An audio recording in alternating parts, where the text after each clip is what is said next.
центральном стадионе имени Ленина состоялся финальный матч на Кубок страны по футболу, в котором встретились киевские «Динамовцы» и ереванский «Арарат».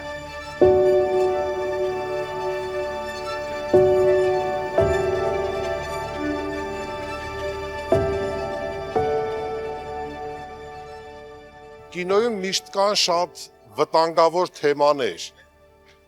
առավել ևս Հայաստանի հետ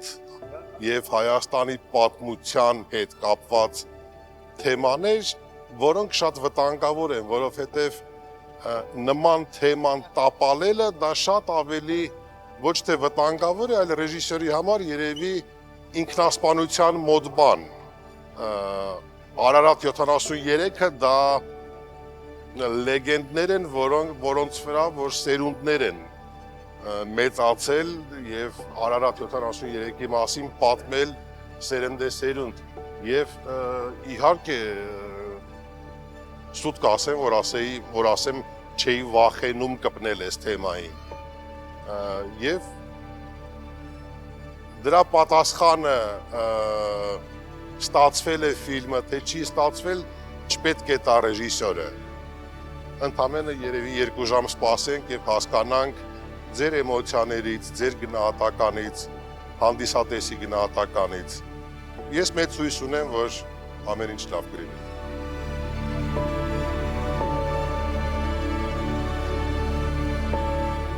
Ցավոք սրտի նա չհասցրեց տեսնել ֆիլմը, ամենը 2 ամիս է, 2 ամսվա տարբերությամբ, այն օրը, երբ որ ինձ մոտ եկավ այդ միտքը նկարահանել Արարատ 73 ֆիլմը, առաջինս ես իր հետ եմ կապնվել, իր հետ խորհրդակցել եմ, երկար տարիներ, երբ որ մենք աշխատում ենք սցենարի հետ, ունենք իր հետ անմիջական կապ և միշտ իր հետ քննարկում էինք, ինքը ունեցել է ամենաուղիղ մասնակցությունը թե սցենարի մեջ և անգամ ֆիլմի ցավոք սրտի հատվածներ է տեսել, ամբողջությամբ ֆիլմը չի հասցրել տեսնել։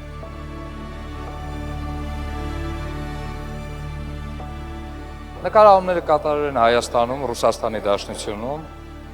ժամանակի հետ կապված դա եղել է 2000,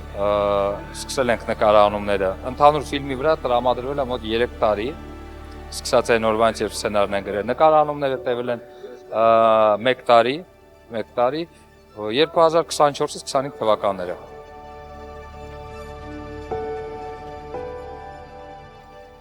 Մեր մոտ ստեղծվեց թիմ, միքս, դերասանների և պրոֆեսիոնալ ֆուտբոլիստների և ամենաերևի կարևոր բանը նա էր, որ իսկապես ստեղծվեց թիմ, ինչ-որ սենց իր էներգետիկայով, իր կանոններով, իր տրամադրությունով, դա ամենաբարդն էր երևի, սովորեցին, նույնիսկ նրանք, ովքեր կային դերասաններից, շատ տաղանդավոր, շատ շնորհքով դերասաններից կային մարդիկ, որոնք որ ֆուտբոլ խաղալ ընդհանրապես չգիտեին։ Եվ այո, 2-3 ամիս, շաբաթը 3 օր գնում էին շատ ծանր պարապմունքների և այն մինիմումը, որը որ պետք էր նկարահանումների համար, իրանք տիրապետեցին և ապրեն իրանք։ Շատ բարդ էր։ Գիտեք, դժվար է այդ հարցին միանշանակ պատասխանել, ինչու, որովհետև մենք ունենք փայլուն ֆուտբոլիստ, որը ապացուցեց, որ նա նաև փայլուն դերասան է, Դավիթ Մանոյան։ Իր պարագայում կարծում եմ, որ ֆուտբոլ խաղալը դա ընդհանրապես խնդիր չէ, բայց նաև պարզվեց, որ իր համար խնդիր չի լինել լավ դերասան։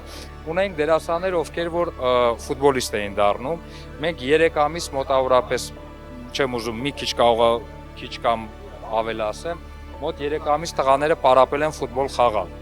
ֆուտբոլիստները պարապել են դերասան դառնալ, անցել ենք բավականին բարդ և հետաքրքիր ճանապարհ ու ես չեմ ուզում ասել, որ եղել են ինչ-որ կոնկրետ հատվածներ, որտեղ եղել են դժվարություններ, ինքը կարա լինի միկրոսցենա, օրինակ ասենք իմ սիրած տեսարաններից մեկը դա, երբ որ տղաները հանդիպում են Չոբանին, Սարերում, իմ համար ինքը բավական դրամատիկ տեսարան է ու ես կարծում եմ, որ այդտեղ շատ մեծ էմոցիաներ կան ու ինքը նկարվել է բավականին դժվար, բայց դժվար ոչ թե այն առումով, որ դժվարություններով, այլ դժվարն այն առումով, որ այդտեղ պետք է մաքսիմալ պահպանել էմոցիա։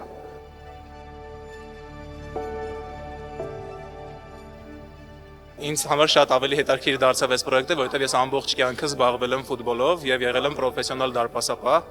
Այսպես ասած, ոնց որ ֆիլմում իմ գործը բավականին հեշտացավ այդ առումով, չնայած որ որպես ֆուտբոլիստ եւ ունենալով ֆուտբոլային երազանքներ կարողացա ինձ մեկ պահ զգալ լեգենդ, ինչպես եղել են տղաները բոլոր թիմի բոլոր տղաները։ Ես մարմնավորում եմ թիմի ավագի Հովհաննես Զանազանյանի կերպարը։ Մեզ համար շատ բարդ ու շատ պատասխանատու էր վերցնել այդ դերը։ Իրականում շատ դժվարությամբ ա տրվել նկարահանումները, որովհետև մենք ֆուտբոլիստ չենք, դերասան ենք ու երկար պարապմունքներից, երկար քրտնաջան աշխատանքներից հետո նաև սկսեցինք ֆուտբոլի դաշտում խաղալ։ Ցավոք սրտի Հովհաննես Զանյանը մեզ հետ չի, բայց հարց ու փորձ անելով, ճշտելով համ իր խաղընկերներից, համ ընկերներից, համ ծանոթներից, իրականում ինձ շատ հեշտ ու հոգեհարազատ էր, որովհետև Հովհաննես Զանազանյանը Երևանի տղա էր, ուժեղ տղա էր ու մաքրամաքուր մարդ է եղել, բոլորի կողմից հարգված։ 5 օր առաջ ֆիլմը դուրս է եկել,